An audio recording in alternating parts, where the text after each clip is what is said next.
Welcome to the Royals Project YouTube channel. Please feel free to check out all of our character videos and let us know if you have any cool ideas on things characters could do in a video.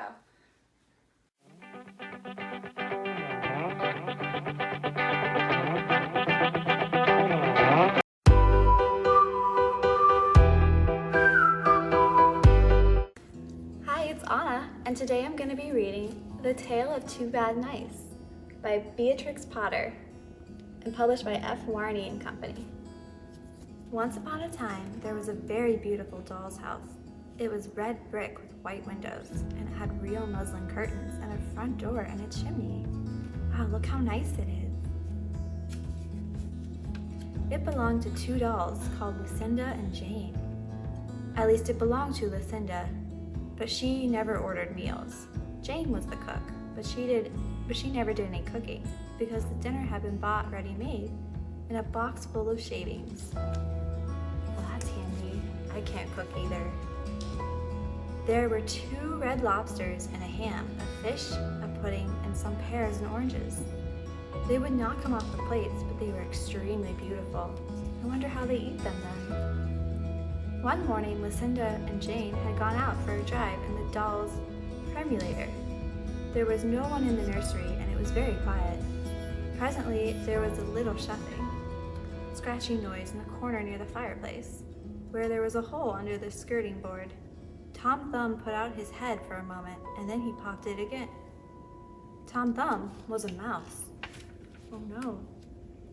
A minute afterwards, Hunsa Munsa, his wife, put her head out too, and when they saw that there was no one in the nursery, she ventured out on the oilcloth under the coal box. Wonder what they're gonna do. The doll's house stood at the other side of the fireplace. Tom Thumb and Hunsa Munsa went cautiously across the hardboard. There, they pushed the front door. It was not fast. Tom Thumb and Hunsa Munsa went upstairs and peeped into the dining room, and they squeaked with joy.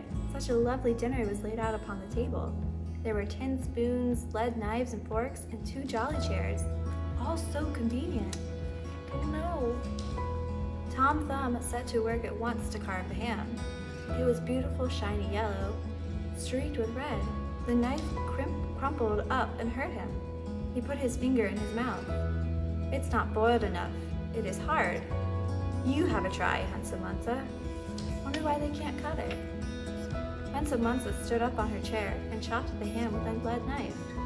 It's as hard as the hams at the cheesemongers, said Hunsa Munsa. The ham broke off the plate with a jerk and rolled under the table. Let it alone, said Tom Thumb. Give me some fish, Hunsa Munsa. Hunsa Munsa tried every tin spoon in turn. The fish was glued to the dish. Then Tom Thumb lost his temper. Oh no. He put the ham in the middle of the floor and hit it with tongs and with the shovel. Bang, bang, smash, smash. The ham flew into pieces, for underneath the shiny paint was made of nothing but plaster. That's why they couldn't cut it. Then there was no end to the rage and disappointment of Tom Thumb and Hunsa Munsa. They broke up the pudding, the lobsters, the pears, and the oranges. As the fish would not come off the plate, they put it into the red-hot, crinkly paper fire in the kitchen, but it would not burn either. Tom Thumb went up to the kitchen chimney and looked out the top. There was no soot. While Tom Thumb was up on the chimney, Hunsa Munsa had another disappointment. She found some teeny cancers upon the dresser, labeled rice, coffee, Ciago, but when she turned them upside down, there was nothing inside except red and blue beads. Then those mice set to work to do all the mischief they could, especially Tom Thumb. He took Jane's clothes out of the chest of drawers in her bedroom and he threw them out the top window. But Hunsa Munsa had a frugal mind. After pulling half the feathers out of Lucia's bolster, she remembered that she herself was in need of a feather bed. Oh no. With Tom Thumb's assistance, she carried the bolster downstairs and across the hearth rug. It was difficult to squeeze the bolster into the mouse hole, but it managed somehow. Then Hansa Mansa went back and fetched a chair, a bookcase, a bird case, and several small odds and ends. The bookcase and the bird cage refused to go in the mouse hole. Must have been too big. Hansa Mansa left them behind, the coal box, and went to fetch a cradle.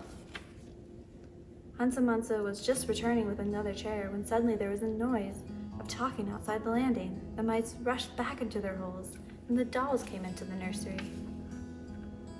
What a sight met the eyes of Jane and Lucinda. Lucinda sat upon the upset kitchen and stove and stared, and Jane leaned against the kitchen dresser and smiled, but neither of them made a remark.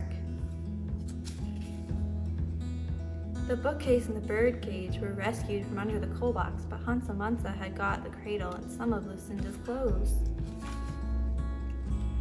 She also had some useful pots and pans, and several other things. Oh no. The little girl that the dollhouse belonged to said, "I will get a doll dressed like a policeman." But the nurse said, "I will set a mousetrap." Oh no. So that is the story of Two Bad Mice. They were not very naughty after all, because Tom Thumb paid for everything he broke.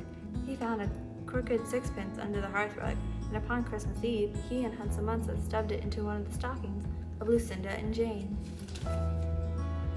And every early morning, before nobody is awake, Hansa Mansa comes in with her dustpan and her broom to sweep the dolly's house. The end. Wow, that one was interesting, but at least they made their wrongs right. So I'll see you guys next time. Bye! Hey guys, if you enjoyed this video, you should check out the Royals Project's YouTube page and consider subscribing. If you shared this video, you'd be my hero. I gotta get back out there and start fighting crime. I'll catch you on the flip side.